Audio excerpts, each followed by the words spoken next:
European প্রযুক্তিতে বাছাইকৃত কাঁচামাল থেকে তৈরি chefs choice. Chefs choice, best choice.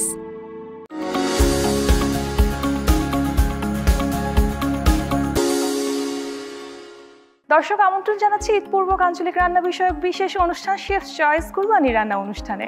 আর কিছুদিনের মধ্যে ঈদুল আজহা অর্থাৎ কুরবানির ঈদ। আমরা কিন্তু পশু কুরবানির মাধ্যমে নিজেদের আত্মাকে শুদ্ধি করে নিই। আর এই বিশেষ আনন্দঘন সময়টাকে আরেকটু জমিয়ে তুলতে কিন্তু প্রতিটা ঘরেই কম বেশি নানা রকম রান্নার বাহার থাকে। আর অঞ্চলভেদে এইসব রান্নায় থাকে কিন্তু নানা রকম বৈচিত্র্য। আর আমাদের আজকের অনুষ্ঠানে আমরা কিন্তু এই বৈচিত্র্যময় নানা এলাকার নানা রান্নাগুলো নিয়ে আপনাদের সামনে হাজির হয়েছি, উপস্থাপন করতে চেষ্টা করব আপনাদের সামনে। আর এ কারণেই বাংলাদেশের বিভিন্ন প্রান্ত থেকে, বিভিন্ন অঞ্চল থেকে আমরা এক একজন রন্ধনশিল্পীকে আমন্ত্রণ জানিয়েছি শেফস চয়েসের এই প্ল্যাটফর্মে। দেখাবো তাদের অঞ্চলের সমৃদ্ধ মেনুগুলো এবং জানতে চেষ্টা করব তাদের অঞ্চল সম্পর্কে আরেকটু বেশি কিছু। তো চলুন দর্শক, দেরি না করে আমাদের রন্ধনশিল্পীর সাথে পরিচিত হয়ে নিই। আপু, কেমন আছেন আপনি? আলহামদুলিল্লাহ, আমি অনেক ভালো আছি। আপনাকে দেখে আরো বেশি ভালো লাগছে। থ্যাংক ইউ আপু, আপনাকে দেখে আমার ভালো লাগছে। আপুর নামটা কি? আমার নাম সোনিয়া রহমান। সোনিয়া রহমান। আপু কোথা থেকে এসেছেন? আমি পুরান ঢাকা থেকে এসেছি। পুরান ঢাকা? পুরান ঢাকার মানুষ তো অনেক আন্তরিক হয়। একদম, আপনাকে দেখেই সেটা বোঝা যাচ্ছে আপু। থ্যাংক ইউ আপু। পুরান ঢাকার মানুষ শুধু আন্তরিক মুখে না, কথায় যেমন কাজে তেমন। একদম, মানে আমরা যেমন রান্না করতে পছন্দ করি এবং খাওয়াতেও পছন্দ করি। আজকে কি খাওয়াবেন সেটা বলেন। আজকে আমি তৈরি করে দেখাবো, যেহেতু সামনে কুরবানি ঈদ, চট জলদি কিভাবে একটা কাবাব তৈরি করে দেখানো যায় সেটাই আমি আজকে চেষ্টা করে দেখাবো, যে শামি কাবাব। শামি কাবাব, ওকে। আমি অনেক নাম শুনেছি, আমি আজকে আপনার হাতের রান্নাটা খাবো। তো আপু, কাবাবটা তৈরি করতে কি কি লাগছে? আমাদের লাগছে যেহেতু বিফ কাবাব, বিফ তো লাগছেই, সাথে লাগবে ডিম, পেঁয়াজ কুচি, গরম মশলা গুঁড়ো, জায়ফল জয়ত্রী গুঁড়ো, আর লাগছে কাবাব মশলা, আর লাগবে ধনিয়া পাতা, পুদিনা পাতা। আচ্ছা, আর লবণ তো লাগছেই। এটার সাথে আমি যোগ করব শেফ চয়েসের হলুদের গুঁড়া, মরিচের গুঁড়া এবং ধনিয়া গুঁড়া। ওহো। আর কাবাবগুলি আমি ভাজবো সরিষা তেল দিয়ে, যেহেতু কাবাব সরিষা তেল ফ্লেভারটা একটু ভালো আসে। তাহলে আপু, শুরুতে আমরা কি করব? এখন আমি মিক্সড করে নিব। আচ্ছা, আমরা কি মাংসটা এখানে আগে থেকেই মাখিয়ে রেখেছি, সিদ্ধ করে নিয়েছি? না, মাখাইনি, সিদ্ধ করে নিয়েছি। যেহেতু আমাদের সময় স্বল্পতা, এর জন্য আমি গরুর মাংসর ডাল, 2টা তেজপাতা, সামান্য একটু লবণ আর 1 টেবিল চামচ তেল দিয়ে সিদ্ধ করে নিয়েছি। আপনারা চাইলে এভাবে প্রেসার কুকারে সিদ্ধ করে নিতে পারেন, আর না হলে আমরা এগুলো সবকিছু একসাথে মিক্সড করে ভেজে নিব। আপু, তাহলে আমরা কিভাবে শুরু করছি? আমরা প্রথমে ডিমটা দিয়ে দিচ্ছি। ডিমটা দিচ্ছি, হ্যাঁ। আপু, এই কাবাবটা তো প্রসিদ্ধ, আর কি কি ঐতিহ্যবাহী কাবাব আছে বা আর কি কি খাবার আছে যেগুলো আমাদের দর্শকদেরকে একটু বলা যায়? অবশ্যই। একটু চামচটা দিচ্ছি। থ্যাংক ইউ আপু। যেমন পুরান ঢাকায় কিন্তু সুতি কাবাবটা খুবই প্রসিদ্ধ, খুবই নামকরা একটি খাবার। আমি পেঁয়াজ কুচিটা দিয়ে দিয়েছি। আচ্ছা, পেঁয়াজ দিলাম, গরম মশলা 1/2 চা চামচ। আচ্ছা, তারপর এটা কাবাব মশলা 1/2 চা চামচ। আচ্ছা, কাবাব মশলা কি আপনি তৈরি করেছেন? জি, এটা ঘরে তৈরি করা। কি কি ছিল এটার ভেতর? বড় এলাচ, ছোট এলাচ, শাহি জিরা, গরম মশলা, আপনার আছে লং, এলাচি, দারচিনি, জায়ফল জয়ত্রী, আর আছে স্টার আনিজ, এগুলাই। ও আচ্ছা, ওকে। অনেক মশলা, সবকিছু মিলে এটা কি আপনার সিক্রেট রেসিপি ছিল? হ্যাঁ। আচ্ছা, এখন কি দিচ্ছি? চাট মশলা। চাট মশলা, চাট মশলা দিচ্ছি আমরা কাবাবে? চাট মশলা ফ্লেভারটা একটু ভালো আসে। আচ্ছা, এরপর কি দিচ্ছি? এখন আমরা দিয়ে দিচ্ছি পুদিনা পাতা। আচ্ছা, কতটুকু দিচ্ছি আপু? 1 টেবিল চামচ। 1 টেবিল চামচ মতো। পুদিনা পাতা তো স্বাস্থ্যের জন্য খুবই ভালো, খাবার হজম করতে খুব সাহায্য করে। হ্যাঁ। আর দিয়ে দিচ্ছি ধনিয়া পাতা। ধনিয়া পাতা। কাবাবে ধনিয়া পাতা, পুদিনা পাতাটা না দিলে না কাবাব কাবাব মনে হয় না। তো খুব সুন্দর ফ্লেভারও আসে। আর পুদিনা পাতার ফ্লেভারটা আমার খুবই ভালো লাগে, সাথে যদি আবার ধনিয়া পাতা থাকে। এরপর আর লবণ স্বাদ মতো। আচ্ছা, আমি এখন অল্প দিচ্ছি, যখন মাংসটা সিদ্ধ করেছিলাম তখন কিন্তু দিয়েছিলাম। আচ্ছা, তখন কিছুটা দেয়া ছিল, এখন আমরা আবার দিচ্ছি। আপু, আমাকে একটু লেবুটা দিতে হবে। আচ্ছা, আমি কিন্তু লেবুটা জুস করে রাখিনি, কারণ কি ফ্লেভারটা নষ্ট হয়ে যায়, একটু তিতো তিতো ভাব চলে আসে। হ্যাঁ, ইনস্ট্যান্ট যখন করতে হয় তখন লেবুটা কেটে দিলে ফ্লেভারটা ভালো আসে, ভিটামিন পুষ্টিগুণটা খুব ভালো থাকে। আচ্ছা আচ্ছা, আপু রান্নাটা শিখেছেন কার কাছ থেকে? আমার হাতে করে শেখা, আমার দাদির কাছ থেকে। দাদির কাছ থেকে? হ্যাঁ। আমাদের হাতে খড়ি মনে হয় সবারই কম বেশি দাদি নানি আর মায়ের কাছ থেকেই, তাই না? শিখা, জি। যেমন আমরা যখন স্কুলে ভর্তি হই তখন কিন্তু আমাদের প্রথম আদর্শলিপি কিন্তু বাবা মার কাছ থেকে শিখে, ঠিক ওই রকমই। এবার আমি হাত দিয়ে মেখে নিব। আর পুরান ঢাকার খাবারের ঐতিহ্য তো আছে, ওনারা এত ভোজন রসিক হয়, যেমন ভোজন রসিক নিজেরা সেমন অতিথি আপ্যায়ন করতেও খুব পছন্দ করে। কেউ গেল বাসায় আর পুরো টেবিল জুড়ে থাকে ওদের খাবারগুলো। এর ভেতর বোধহয় আপু আপনার এই আইটেমটাও থাকে। একদম। কারণ কি এটা তো চট জলদি করা যায়। আর সবসময় এটা মানে কি যখন যে মেহমান আসবে তখনও কিন্তু বসিয়ে করা যায়।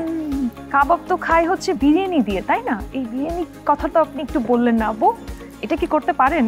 হ্যাঁ, আর এটা তো পুরান ঢাকার ঐতিহ্য ভাই, ওদের সকাল শুরু হয় বিরিয়ানি দিয়ে, রাতও হয় বিরিয়ানি দিয়ে। কেমন কেমন বিরিয়ানি আছে আপু ওখানে, কি কি নাম আছে বিরিয়ানির? আমাদের কিন্তু মানে অথেন্টিক খাবার বলতে আমরা কিন্তু কাচ্চি বিরিয়ানি বলেন, তেহারি বলেন, সব খাবার। আর সব থেকে বড় কথা যে রমজান মাসে কিন্তু ইফতার বলতে কিন্তু সে পুরান ঢাকার ঐতিহ্যবাহী। একদম বড় বাপের পোলায় খায়, ঠোঙ্গা বইরা নিয়ে যায়। একেবারে, এটা তো আমি শুনেছি। এটা কেন বলে আপু? অনেক কিছু দেখেছি আমি এটা। যেমন বাবা মায়ের সব সন্তানই তো সমান, কিন্তু বড় সন্তান কিন্তু বাবা মা একটু বেশি ভালোবাসে। তো বাবা মা যখন বড় ছেলেকে বেশি ভালোবাসে তখন খাবারগুলো কি হয়, মানে যেটা প্রথম বড় মাছের মাথাটা ছেলেকে দেয়, বড় পিসটা ছেলেকে দেয়, এরকম একটা ব্যাপার হয়। তখন কি হয়, রমজান মাসে অনেক রকমের আইটেম থাকে, সেই আইটেমের সবকিছু মিলিয়ে একটা আইটেম তৈরি করে। আচ্ছা, ঠিক আছে, সব ভালো ভালো জিনিসগুলা, সেখানে মাংস থাকবে, পোলাও থাকবে, জিলাপি থাকবে, সবকিছু মিলে একটা খাবার তৈরি হয়, মুড়ি থাকবে, সেটাই বড় বাবের পোলা খায়, ঠোঙ্গা বইরা লেয়া যায়। নামটা কিন্তু অনেক মজার। আপু সাথে আমার শেফ চয়েসে হলুদের গুঁড়াটা লাগবে। হলুদের গুঁড়াটাও লাগবে, আমি দিচ্ছি আপু। শেফ চয়েসে হলুদের আপু, শেফ চয়েস হলুদের গুঁড়া আমি ব্যবহার করছি, কালারটা একটু ভালো আসবে। কতটুকু পরিমাণ দিচ্ছি? 1/2 চা চামচ। আচ্ছা, এখন লাগবে মরিচের গুঁড়া। মরিচের গুঁড়া দিচ্ছি। এটা কতটুকু দিচ্ছি? 1/2 চা চামচ। এটাতেও কালারটা বোধহয় এনহ্যান্স করবে। হ্যাঁ, এখন লাগবে আমার ধনিয়া গুঁড়া। আমি 1/2 চা চামচ শেফ চয়েসে ধনিয়া গুঁড়া দিয়ে দিচ্ছি। এখন আমার লাগবে আপু জিরা গুঁড়া। জিরা গুঁড়া 1/2 চা চামচ। 1/2 চা চামচ। এটাকে এখন আমরা মিক্স করে নিব। হ্যাঁ, এটা আমরা খাই কিসের সাথে? কাবাবটা আমরা কি এটা ভাতের সাথে খাচ্ছি, বা পোলাওয়ের সাথে খাচ্ছি, বিরিয়ানির সাথে খাচ্ছি? হ্যাঁ, রুটি পরোটা সবকিছু দিয়ে খাওয়া যায়। এমনি এমনি আমরা কিন্তু স্ন্যাক্স হিসেবে চা দিয়েও কিন্তু খেতে পারি। আচ্ছা আচ্ছা, বাচ্চাদের টিফিনে দিতে পারি। আমরা আবার বার্গারের পুর হিসেবে বোধহয় খেতে পারি এটা। একদম। হ্যাঁ, যে যেভাবে পছন্দ করে। অনেক সময় বাচ্চারা না মাংসটা খেতে চায় না, তখন তাদেরকে বোধহয় এরকম ম্যাশ করা মাংস কাবাব আকারে দিলে ওদের খুব পছন্দ করে। আপু তো ঢাকাতেই থাকেন, ঢাকারই মেয়ে, ঢাকার ঐতিহ্যবাহী কোথায় কোথায় যাওয়া হয়েছে? আমাদের পুরান ঢাকা কিন্তু লালবাগের কেল্লাটা কিন্তু একদম একদম সুন্দর একটি জায়গা। লালবাগের কেল্লা বলেন, আপনি আহসান মঞ্জিল যাওয়া হয়েছে তো না? হ্যাঁ আপু, আপু আমাকে একটু তেল দিতে হবে। হ্যাঁ অবশ্যই, হাতে দিয়েছি। কতটুকু দিব? ঠিক আছে, থ্যাংক ইউ। হ্যাঁ, তেলটা আমরা কেন দিচ্ছি? হাতে লাগবে না। আচ্ছা, শেফ চয়েসের সরিষার তেলটা আমরা ব্যবহার ঝাঁজ। করে নিলাম, ঝাঁজটাও আসবে কিন্তু। আমি কিন্তু চুলাটা চাইলে এখন অন করতে পারি। চুলাটা অন করতে হ্যাঁ। পারি।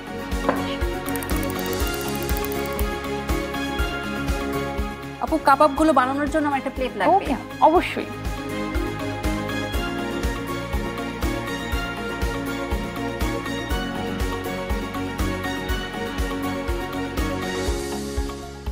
এই যে আপু আপনার প্লেট। যে আমি যতটুকু জানি যে বাংলাদেশের প্রথম রাজধানী কিন্তু ওখানেই ছিল, পানাম সিটিতে। পরে না স্থানান্তর করা হয়েছে।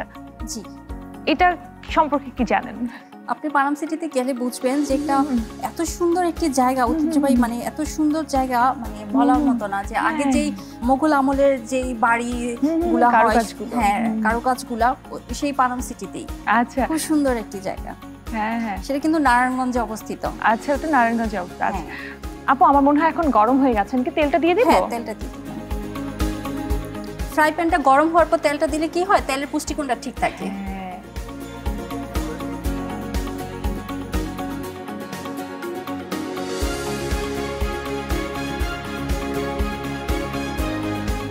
আমরা কিন্তু শেফ চয়েসে সরিষার তেল দিয়ে ভেজে নিব।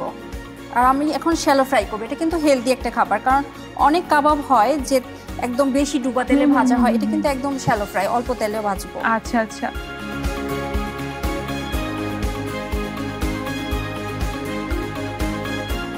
আপু আমি তো জানতাম শুধু কাঁঠালের আঠাটা ছাড়াতেই সরিষার তেল ব্যবহার করতো মানুষ, কিন্তু এখন দেখা যাচ্ছে না, অনেক কাজেই তেল ব্যবহার করা হয়। আবার কিছু কিছু মানুষ তো আছে তেল মারতেও পছন্দ করে, কিন্তু ওই তেলের চাইতে কিন্তু আমাদের তেল কোনো অংশে কম নেই, একদম খাঁটি তেল, ওই তেল তো আলাদা। আচ্ছা, কাবাবের সাইজটার তো কোনো ধরনের ওরকম বিধিনিষেধ নাই যে আমাদের সাইজটা এরকম লম্বালম্বি করতে হবে বা গোল করতে হবে, নাকি এটার বিশেষত্বই গোল গোল করতে হবে স্বামী কাবাবের? হ্যাঁ, গোল করতে হবে। আচ্ছা, আমাদের বেশ অনেকগুলো কিন্তু কাবাব হয়েছে, এখন তো বোধহয় ভাজাও যায়। তেলটা ওইদিকে গরম হয়ে গেছে। তেল কি এতটুকুই নাকি আর একটু দিতে হবে? Shallow fry. আচ্ছা, শ্যালো ফ্রাই, কম তেলেই হয়ে যাচ্ছে, তাহলে তো খুবই হেলদি হচ্ছে। কাবাবটা যখন আমি দিব তেলটা অনেক গরম করে নিতে হবে, না ভেঙে যাবে। অনেক গরম করে তারপরে আমরা দিচ্ছি একটা একটা করে। এখন সবগুলো কাবাব ছেড়ে দিচ্ছি।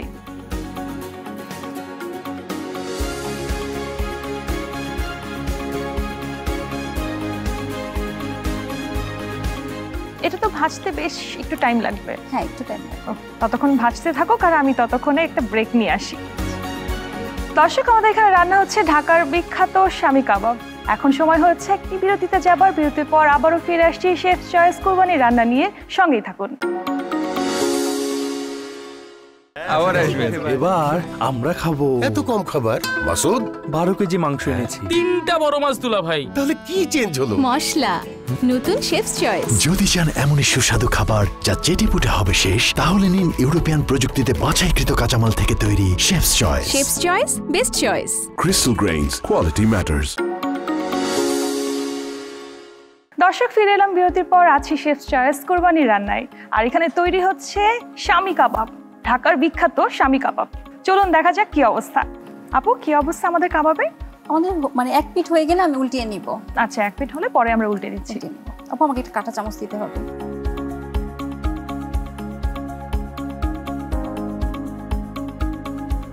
আপু, আমার কিন্তু এক পিঠ কালার চলে আসছে কাবাবে। হ্যাঁ, খুব সুন্দর একটা কালার চলে আসছে, আর দেখতে মন যে সুন্দর লাগছে, আর একদম কিন্তু ভেঙে যায়নি কাবাবগুলো।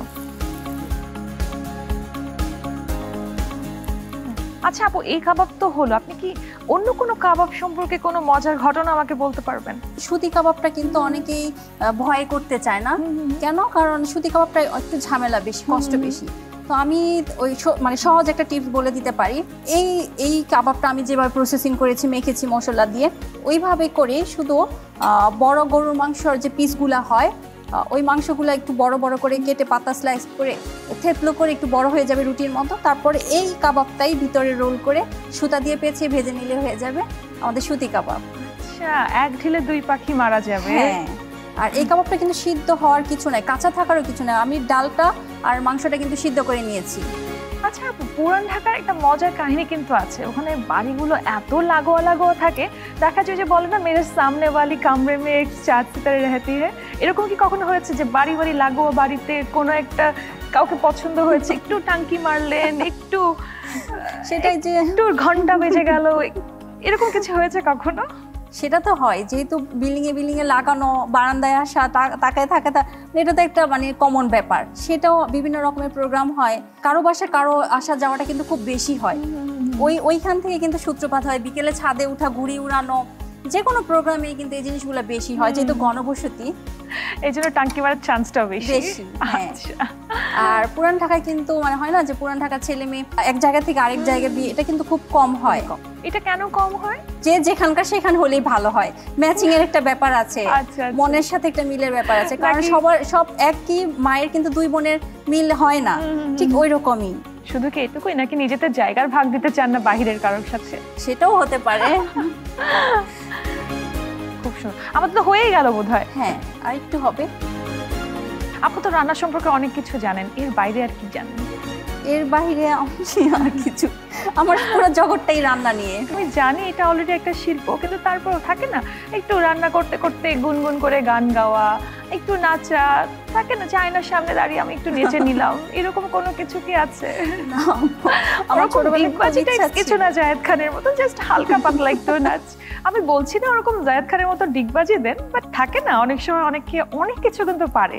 আমি একদমই অজ্ঞ, কিন্তু গান শুনতে খুব ভালোবাসি, আমার রবীন্দ্রসঙ্গীত খুব ভালো লাগে। একটা মজার কথা বলতে পারি, একদিন আমি স্বপ্নে দেখি যে রবীন্দ্রনাথ ঠাকুর আসছে আমার বাসায়, আমি রান্না করে তাকে খাইয়েছি। ও ওয়াও, স্বপ্নে রবীন্দ্রনাথকে রান্না করে খাওয়ানো হয়ে গেছে, তাহলে তো আপনার জীবন সার্থক। আবার এটা ছাড়াও আমি একটা গান গাই, যেটা সত্যি কথা, রান্না করতে মানে দুষ্টামি, জাস্ট দুষ্টামিটাই শুনি না আপু। মানুষ হাসবে না তো? কেউ হাসবে না, আর হাসাতে পারলেও তো ভালো। সেটা ঠিক। আর আপনি হচ্ছেন সিঙ্গার না, আপনি হচ্ছেন রন্ধন শিল্পী, আপনি তো ওটা দেখাচ্ছেনই।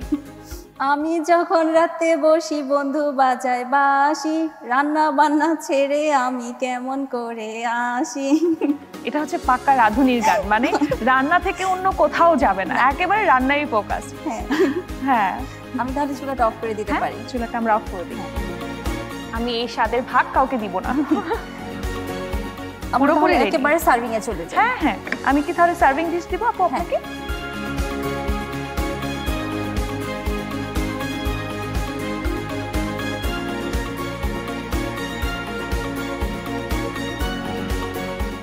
কাবাবগুলো এত সুন্দর সুন্দর গোল গোল কাবাব। এই হচ্ছে পুরান ঢাকার স্পেশাল। পুরান ঢাকা নাকি শুধু ঢাকার? এটা সব জায়গায়। এখন পুরান নতুন বলতে কিছু নাই, খাবার এখন এমন একটা জায়গা হয়েছে আপু যে সব জায়গায় চাইলে আমরা বসে খেতে পারি। একদম। আর আমাদের এই অনুষ্ঠানের কিন্তু উদ্দেশ্যই থাকে এটা, যে আমরা যাতে এক অঞ্চলের রান্না পুরো বাংলাদেশে ছড়িয়ে দিতে পারি। সেটাই।